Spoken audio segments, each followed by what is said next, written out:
the US and Canada were looking at as well is one of the reasons why I was somewhat familiar with that issue of gluten tolerance.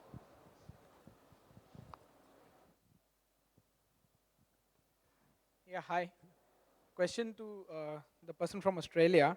In your presentation, you'd mentioned about 0.15 million desi stock in Australia. So how much of that is good in quality and which can be exportable to the countries like India and Bangladesh? Yeah, thank you.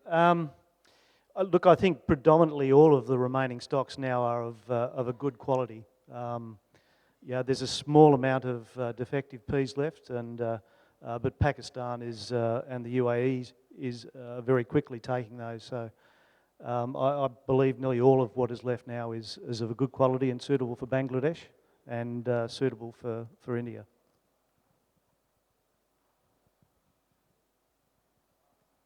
Don Crane from Commodity Specialists. This is for maize, Jeff, or Gord. Maybe Gord, you talked about this bit.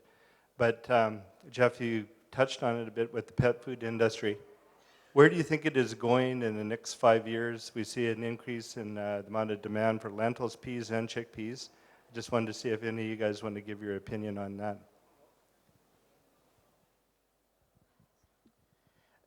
Don, yes, definitely in the United States, we'll see a continued increase in demand for peas and lentils into the pet food industry. One of the things we've seen, there was a time when they were buying lower quality product, and now they're actually demanding higher quality product to get into pet food rations.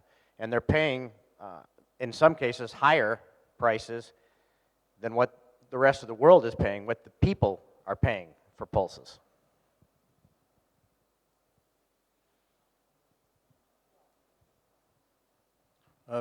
Thank you, Chair. I stand to be guided. I know one of the speakers has touched on the regulatory issues. So I'm not sure whether this is the right session because I have an issue on methyl bromide. Methyl bromide. I think there's a session this afternoon where we'll be talking about some phytosanitary and plant quarantine issues. So if I'm not mistaken, that I think is going to be covered off in a panel discussion this afternoon. That's fine, thank you.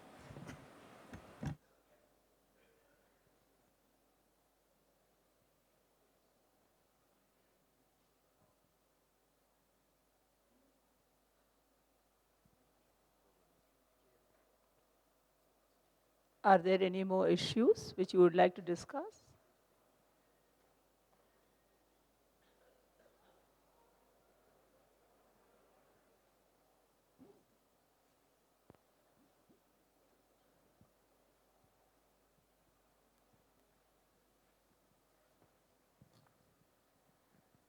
Thank you, Mrs. Gangamurthy.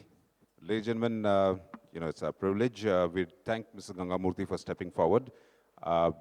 She doesn't need any introduction. She's a Principal Secretary for the Government of India, so you know what sort of responsibilities she carries. We thank you for being with us here. And she's also going to be a valedictorian, so we'll see her all through the day today and tomorrow, and we'll be glad to hear her at the end of this fantastic conclave. We'd request you, ma'am, to do us the honors and present our speakers who've traveled from all across the world with a memento of being here with us on this occasion. We'll start off with the gentleman who is sitting next to you. Ladies and gentlemen, a memento for Mr. Jeff-Fon Pevenage, Vice President, General Manager, Columbia Grains, at the hands of Mrs. Gangamurthy, Principal Advisor, Government of India.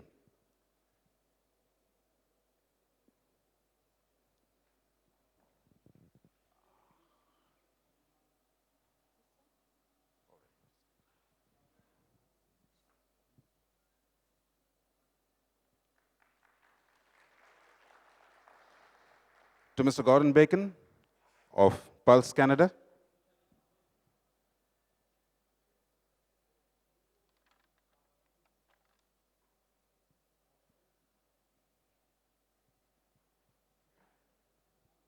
We'd like to thank all these eminent gentlemen for traveling to be with us at this Global Pulses Conclave 2012, sharing of the expertise. To Mr. Mies van Drogen of Mies Agro Consulting, thank you, sir, especially for doing us,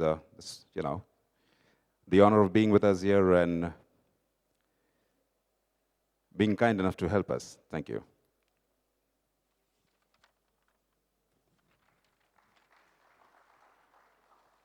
And from down under Australia, from Pentagnidera, Mr. Rob Brealey.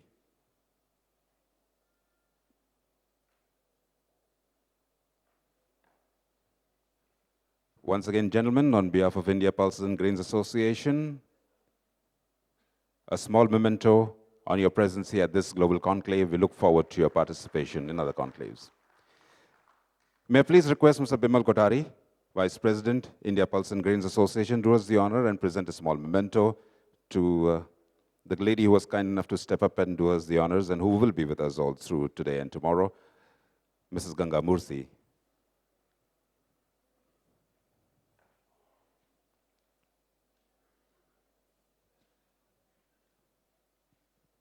We will continue with the panel discussion on peace, ladies and gentlemen. A big round of applause to the lady and, of course, the gentleman on the dais. Before that, we have a small audiovisual to play, and we'll roll the audiovisual right now while we change the panel. A big round of applause, ladies and gentlemen. Thank you so much, gentlemen, for being with us here.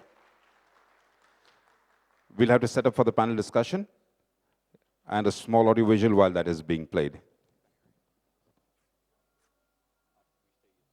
Columbia Grain is a leading world grain exporter located in Portland, Oregon, U.S. Storage and shipping, but also in regards to quality and reliability of our information, people, and product. Our versatile export facility is a leading model for loading multi-lot vessels with many commodity types and specific qualities to multiple destination ports. In merchandising, reputation is the bottom line, and we are proud of ours. We are known for fair dealing, timely delivery of quality products, financial strength, and competence throughout our organization. Columbia Grain, bringing quality grains and pulses to the world.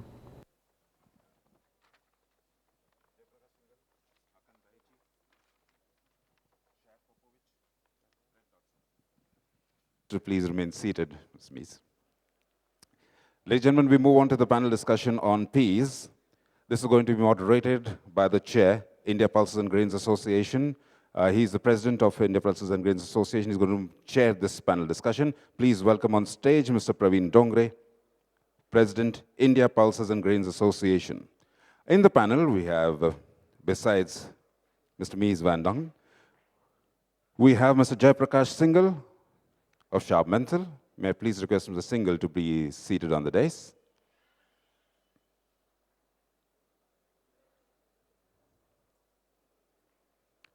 Joining Mr. Singhal, we have Mr. Hakan Bahechi of Hakan Agro Commodities. Mr. Bahechi. Thank you. Shad Popovich from Viterra Asia Private Limited.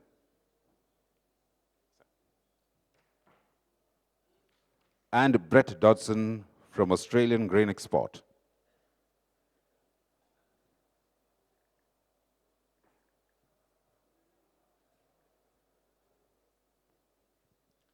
Mr. Singhal will be joining us as soon as he's in the house. He's around, so he'll be joining us in a minute. And now it's time to hand you over to the chair, the President of India Pulses and Grains Association, Mr. Praveen Dongre.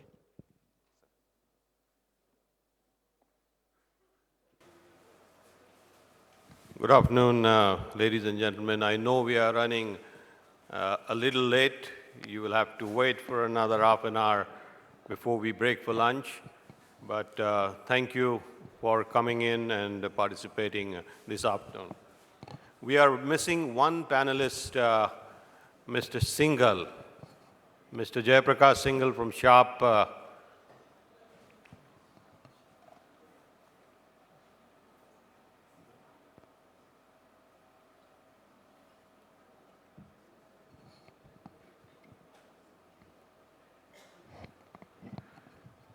Mr. Varinder, would you like to come on stage and take the place of Mr. Singhal? Because I think Mr. Singhal is not on the premise. We have Mr. Varinder from MSons, who will replace Mr. Singhal today.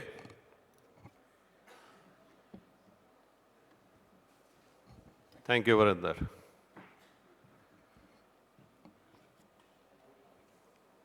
We have with us a very interesting and a very knowledgeable panel here. Let me begin from the left. We have Varinder from Emsons. Emsons is a large pea importer and stock and sale. Of course, their principal business being rice. It's promoted by the Monga family. And Varinder, thanks once again for quickly responding and joining the panel. Next to him is Brett Dodson. Brett is from Australia. He is going to give us his inputs of the Australian crop. And he has been in the industry for a number of years. I know him for a long time, and he's certainly one of Australia's experts. Chad Popovich from Viterra. Viterra, friends, is the largest grain and pulses company in Canada, and today is the largest supplier of peas in India. We are fortunate that Chad is with us. He is instrumental in this business, which has taken off in the last 2 years, and I think over 50% of the Indian market supplies are done by Chad and his company, Viterra. Next to him is Mr. Hakan Bahachechi. Mr. Bahachechi, as you have already heard him speak at our inaugural day, is a veteran in the pulses business. Over the last 10 years, he has exponentially grown his presence across several countries, and among the latest has been the Russian and Ukrainian areas from where he has been actively participating in the pea markets and in the destination markets in India, Bangladesh, and Pakistan. Mr. Mies is also a veteran of this business. Mr. Mies has spent several decades in one of France's largest trading and processing company called Soufflet. He has been in this business for close to 30 years, am I right, Mies? 40 years, I'm sorry. So we have some, we have over probably 200 years of experience among all the panelists here. And what we are going to attempt to do today, friends, is try to get an input from each panelist of their country, of their product, or some ideas of a supply situation there, some ideas of supply and demand situations, their experiences as far as the demand side is concerned, and then I will try to create a debate as to a question-answer session amongst the panelists. And finally, I would like the audience also to participate, with the idea being is to create a price outlook or to create a price range that we could come to and forecast what peas from Canada and Russia and France will do over the next, at least for the next 6 months, if not for 12 months. We have seen a year of very high volatility. We have seen weather issues in several countries. We have seen huge fluctuations in currency.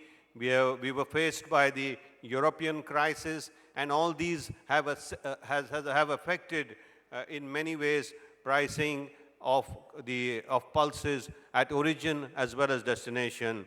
We have seen almost a 16 to 17% drop in the Indian rupee. We have seen the appreciation of the Canadian dollar, of the Australian dollar. So we have a lot to discuss here, and let me start with Mies, what his comments will be on the peas in France, which he's already spoken, but at least on what he feels in terms of supply, demand, and then we will go on to the next panelist. Mies. Coming back to France, you have seen in my presentation that we had about 685,000 tons, let's say 700,000 tons, of which we can export, I would say, 70% of it if we have to. If we don't have to. It's depending on what? It's depending on currency. I think nowadays the currency is the most important thing. Last year we had a US dollar rupee, you know all, from 44 to 55, which is 20%. So what is making the market? Is it the price of the peas? Is it the supply and demand? I think that currency is very, very important factor of the price setting for next year also. We see the US dollar euro. which is from 125 to 135. That's another 8%. 8% on a price of $400, let's say, for yellow peas. You're talking about $30. Then we have seen the future market, because everything in France nowadays is traded over the future market for wheat. Since 2 years, every kilo is, even the farmer, traded over the future market for wheat. So the price is more or less today. We have seen for the Matif, we have seen the price from 225 to 150, which is 30%. A 30% increase last year, or a switch, 30%. On top of that, you see your currency. On top of that, you see your rupee. So what's driving the price? It's very difficult to predict. If we say today, what would be the price for next year? The starch people are paying already in France $100 over the wheat price.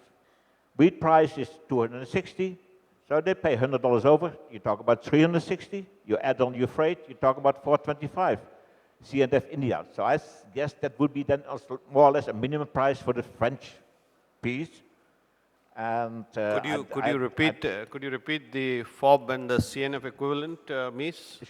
Could you repeat the price you just mentioned on the FOB basis, as well as the freight?